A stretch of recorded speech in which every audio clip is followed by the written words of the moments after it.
ahead and start, and we're excited to hear from you. Thank you.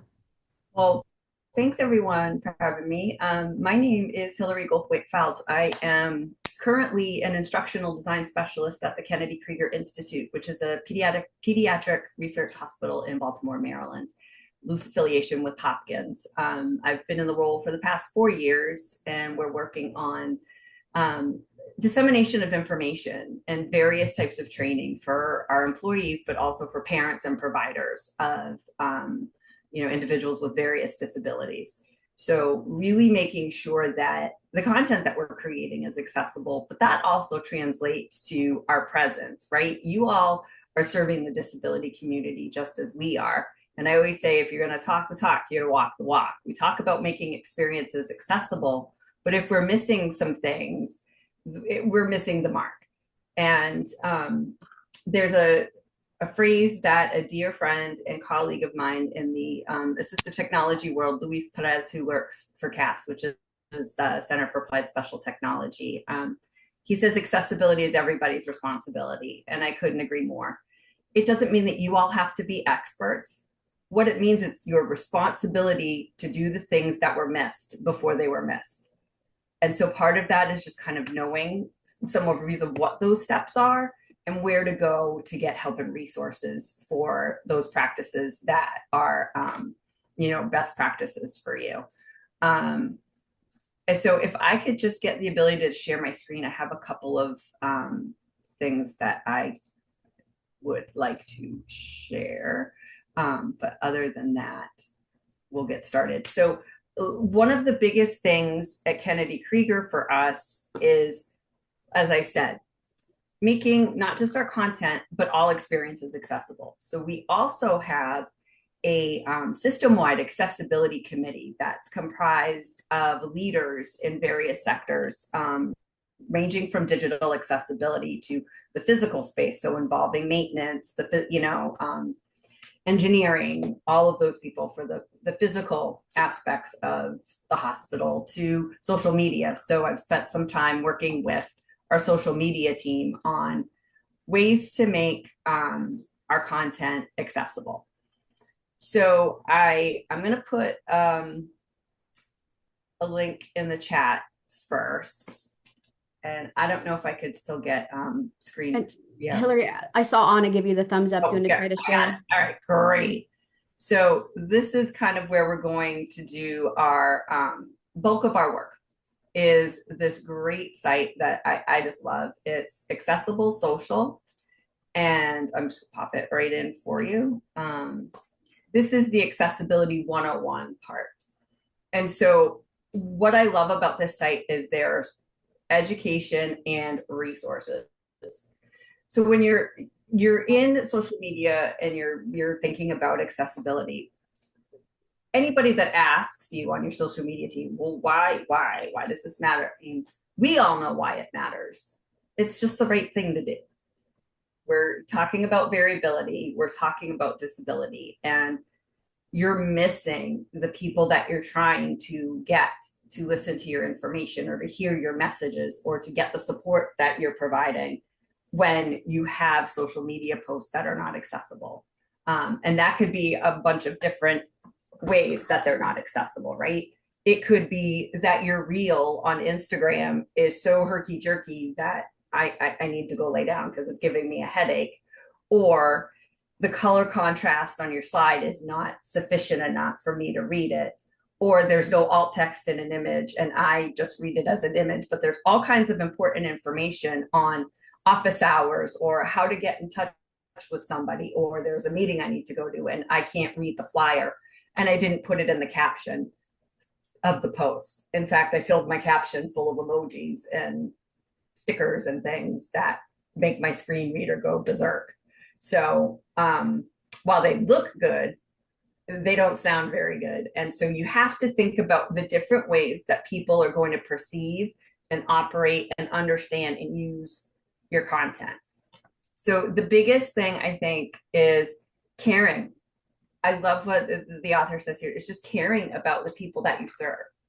It matters, right? How do you feel when you get to something and you can't access it and you can't engage in it?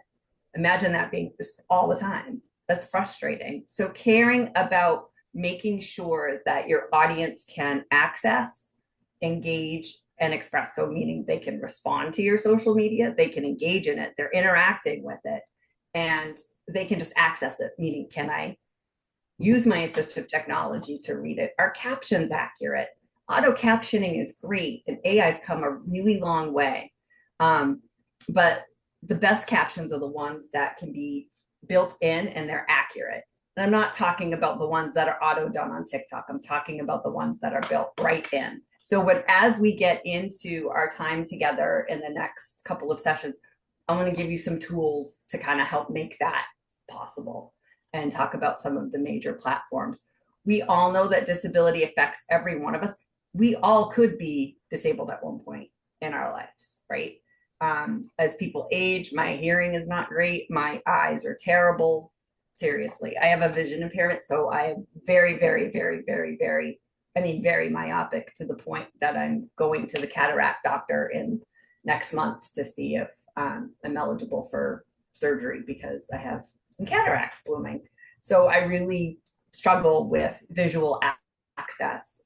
Things are very blurry. And so I wear contacts, but I also wear blue light filtered readers for just so I can, with my font adjustments, I can see my screen and I do my work on a larger screen just so I have that ease of access.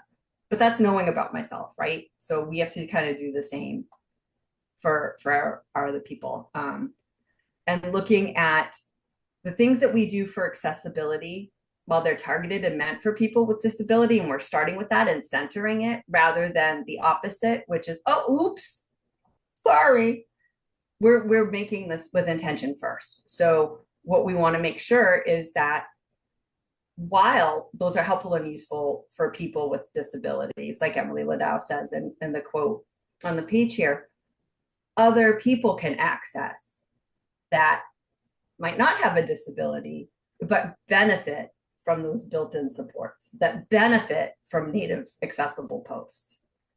So it also helps with marketing and engagement. So if you have social media posts that are marketed or geared toward a specific population, you want to make sure that you're converting them into a potential person that you're servicing or having somebody come to your institution, you know, to promote your services. Those are things you want to make sure that you're doing because it will help with your search engine optimization and it does help with branching out. And then also, obviously, we talk about legal and compliance. So we had the Title II of the ADA, which is website accessibility. It's something different, but it also does talk about social media and experiences. I look at it this way. It's just the right thing to do. We're overcomplicating this with policy because we're in a system that is not designed for variability, right? It's not designed for difference. It's not designed to account for this. So now we have to have policies in place to support this work. And so Title II is coming, it's going, it's coming, it's going. But what we've decided as an institute, this is our opportunity to do not just what's right, but what's best. So we've had some intensive audits of our website by accessibility professionals that are certified in web accessibility. I've done cursory audits, which for me was validating that they found things I found. So I felt pretty good about myself. I'm perfectly honest. I am not a full-blown accessibility tester. I'm working on that aspect. But having someone to do that work is very helpful. And then having that translate into our social media posts. So I hate to kind of use the law as a term, like it's the law and you're going to get sued because you are. People, there are lots of legislation that's out there. And Lainey Feingold is a lawyer I follow on LinkedIn. And I don't know if you've heard, she has a book out with a bunch of other authors. It's called Digital Accessibility Ethics. And I think it's a really good read. I haven't started reading it yet, but I'm really excited to engage in it because I think there's some ethics behind it that people need to know and understand a little bit more besides just me saying, hey, it's the right thing to do. And not putting fear in people's like, well, you're going to get sued if you don't do this. I really want people to get into workflows. So by the time we're done, my goal for you all is to help establish some practical workflows for you in your social media posts. So those things just happen. Those things just come part of your process. It's not, uh-oh, I forgot to do this. Uh-oh, I didn't do that. And also finding out if you're using a batch poster to use to different platforms, or if you're just going in the platform. We can definitely talk about that. So there's all different legal precedents here about that. So the 101 part is here, and then there's different updates about platforms, apps, and technology. So there's different things that have been updated with different accessibility. You finally see that TikTok in May of last year, finally added alt text for photos in their platform. I'm not on TikTok. I don't need to be. I don't care to be, but it's just showing like how far behind some platforms are, more so than others. Right to left language. So there's some different supports that are there. And if you look, they'll give you the specific by platform. So you can go in here and see the different updates to accessibility. But what I also like is the overall accessibility by platform. And so these are things you need to know as you're making your posts. So Facebook has a statement. It's committed to creating a great experience for all people. And then it gives you learning about the different disability and getting the most. Same thing with Twitter, X. I got off of that a while back. So it's talking about giving everyone power to create and share ideas. They got rid of their accessibility team there many years ago. So I left X after that because I couldn't bear it. Instagram is the same thing because it's the same as Facebook. LinkedIn is gotten better. It's talking about diversity. These are just their statements. And TikTok is ongoing to meet WCAG 2.2 AA, where it could be AAA and starting with 3. You'd be ahead of the curve, but we're backpedaling here. TikTok, I'm looking at you. So they have these statements, and how many companies and places you've gone to that have said, well, accessibility, we're committed, blah, blah, blah. But there's no VPAT, or there's no real way, right? So there's some tips and tricks to think about. And this will be coming to you also. I've set this to Amy, so this will be coming to you after. Mindy Johnson, who is a friend of mine, worked at CAST, and she was the social media director of CAST at the time. And so she would post before a conference or any type of conference that was tech, ed tech, universal design tooling, anything in our network. She would post a graphic that had this information. And it's 5 things. So the first thing you want to do is you want to have clear or plain language. And so your reading level should be about 6th grade or so, 5th or 6th grade. I like big words, so that's a struggle for me, but it is important to have clear language. You don't want to sound like AI slop.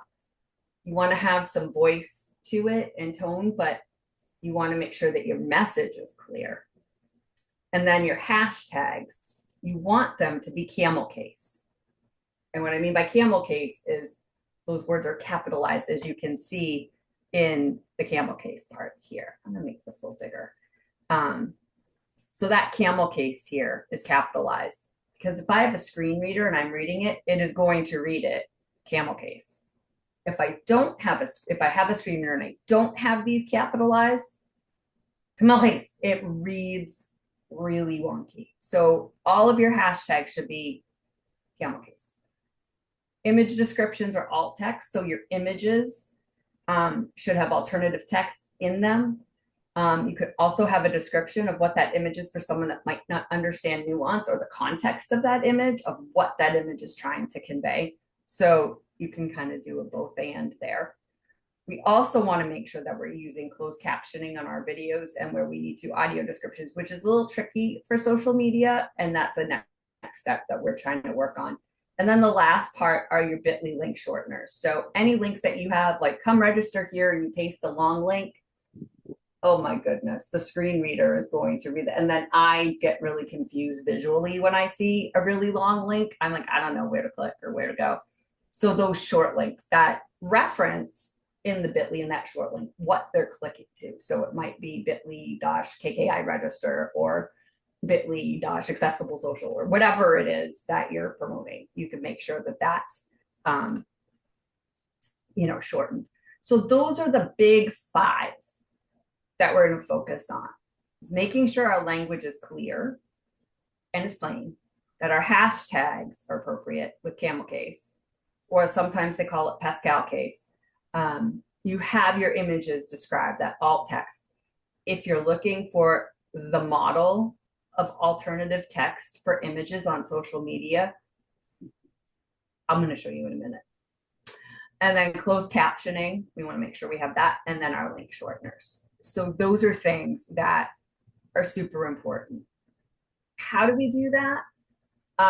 It's POUR. POUR is the way that we navigate with accessibility. It's the foundation. And so you've probably heard about POUR in your document series. I do want to make the leap over to social media because, as I said, it is the foundation. We've talked about the ways that we can do this. So we want to make sure that by making our content perceivable, we have alt text in our images. We have the captions and transcripts when it's needed. There's sufficient color contrast. There are lots of color contrast checkers. In fact, Adobe Color will give you accessible color combinations. If you plug in the hex codes, they'll help you with that. You want to make sure that your content's readable and legible. So those, you know how they put those fancy fonts on posts and stuff?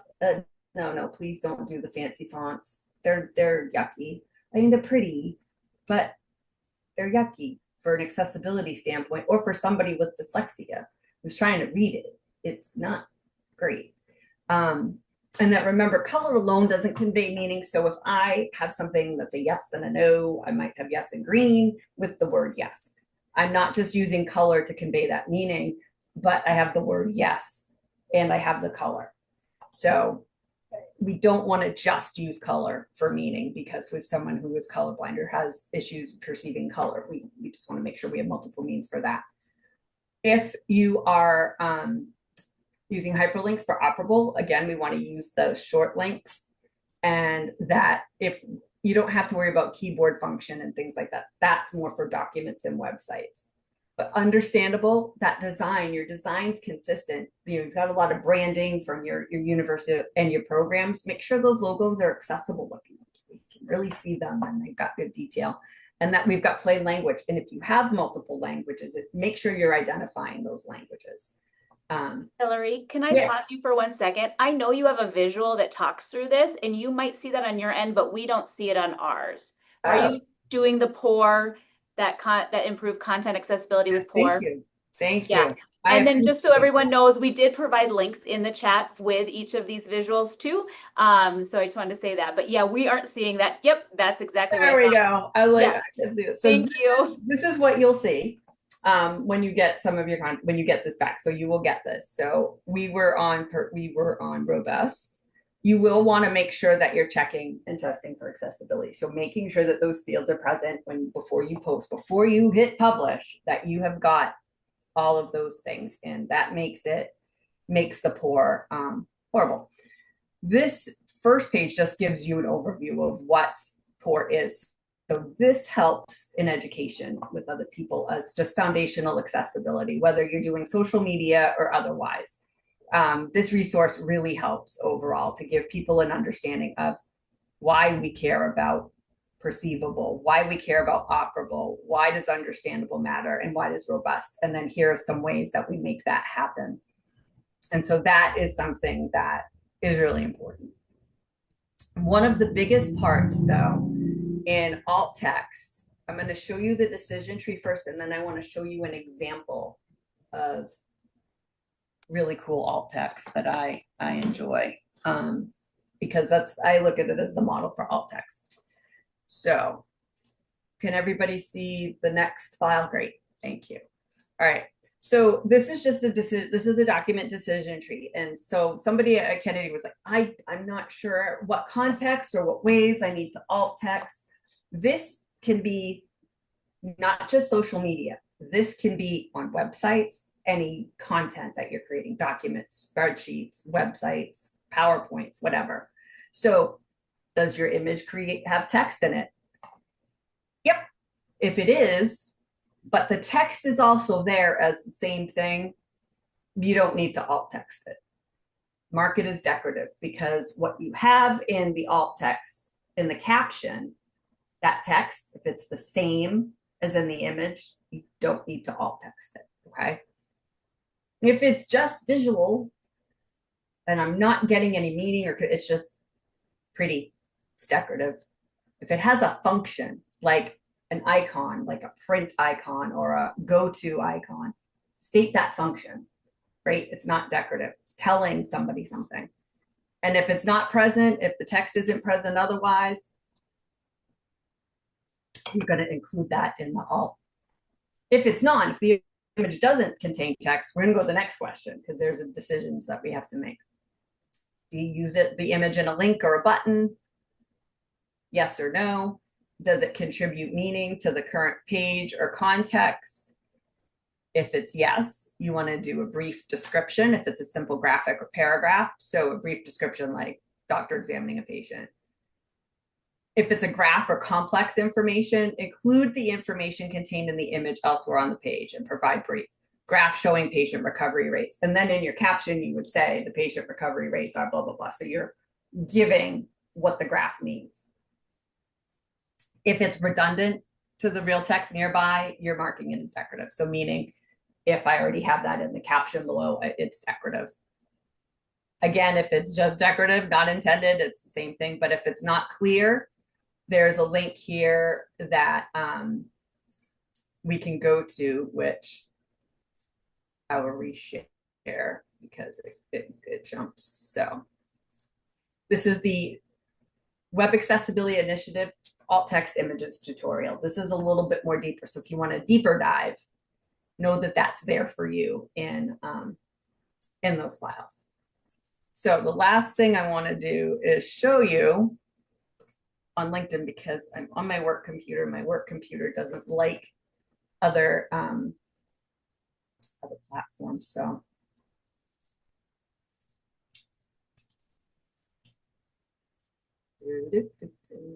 So one of my favorite places to look for alt text is NASA. You laugh at all you want, but NASA, I follow them on LinkedIn. I follow them on Instagram. So NASA has a post here, right? Let's look at it for a minute. I've given you some information, so feel free to unmute yourself or yell at me or direct me to the chat. Take a look at this post. I'm going to zoom it out just a little. So you can see there's the old moon guy. But let's look at the content first. Let's look at the top part. What do you notice about the top part from what I've told you earlier that they're doing well?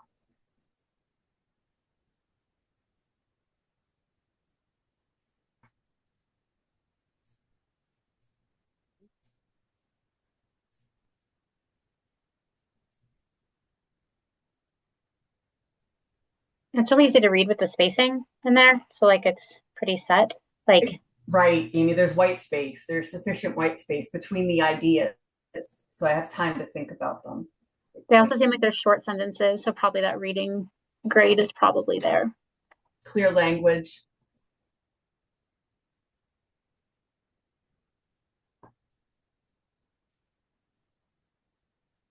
What about this link? I do like LinkedIn does a thing. They auto shorten the link for you. Have you noticed that? Pretty nice. It's kind of why I'm a little bit about LinkedIn right now. So this is a request for help shape human health research for the future moon base. So if you would like to be involved in this, I can put this in the chat for you. Their human research program is looking for the scientific community, blah, blah, blah. But their alt text image, I wonder if I can get it. Their alt text is ridiculous. If you go on and test with the screen, any of you've done testing with a screen reader, it's I would turn narrator on right now, but it will drive us all batty. It will describe with such depth. If you can describe the galaxy and a picture of outer space with such detail, you win. You win social media. So look at NASA's pages, test it with a screen reader. Either use voiceover on your iPhone or, narrator, or if you're on Windows, whatever it is, just run it just to see what the alt text says. And it's pretty remarkable. I know we've got a couple minutes left, so I want to make sure that if there's any questions or things that I have an opportunity to answer them for you. And next time we meet, I believe we're going to do some more practical. And I would love for you all to come back with an example too of a post that an example and a non-example. So what I mean by that is a social media post that you find checks those boxes, for lack of a better word, the big 5 things that we're looking for in a social media post, and then one that doesn't. And it could be from your institution, it could be from someplace else, it could be mine. I don't know. I'm not perfect, but we're all getting better. And it's part of it. What I'm learning in all my years of doing this is embedding it into the workflow is the way to go. So what we're redoing is we're relearning a workflow for social media that will allow you to have accessibility at the front. It's just part of what we do. And accessibility is not, there's a saying about accessibility, and it's doing the steps that you missed. It's you were not complete. It isn't that you forgot them, it's that you missed them. So when you think about your workflow, if there's something that is, you've missed a step in your workflow. Okay. So that's kind of how I want to get everyone kind of thinking about accessibility. It's not just this extra thing to do. It's we're relearning how to do with accessibility baked in as part of the centering. So we're centering disability as opposed to the opposite. We're centering variability as opposed to the opposite. We're accounting for that as best as we can with the tools that we have. And I'll say one thing about AI, and then I'll leave you with that. It can be good generators for alt text if you're not sure, or if you want something condensed and you're not sure. To do a post itself, not so much, boring, but to check for reading level, to check for clarity, yeah, great tool. I've used it to alt text images that are very complex, and I found it to be pretty cool. I don't think NASA does that, but I do find I can't speak enough about how amazing I find their alt texting to be. So take a look at that, and we've got a minute left. Thank you all for giving me the opportunity to talk about social media accessibility, and hopefully the resources that you have will help you and your teams. If you have a social media team and they're not posting accessible content, remind them of the importance of that and that it's their job to do that.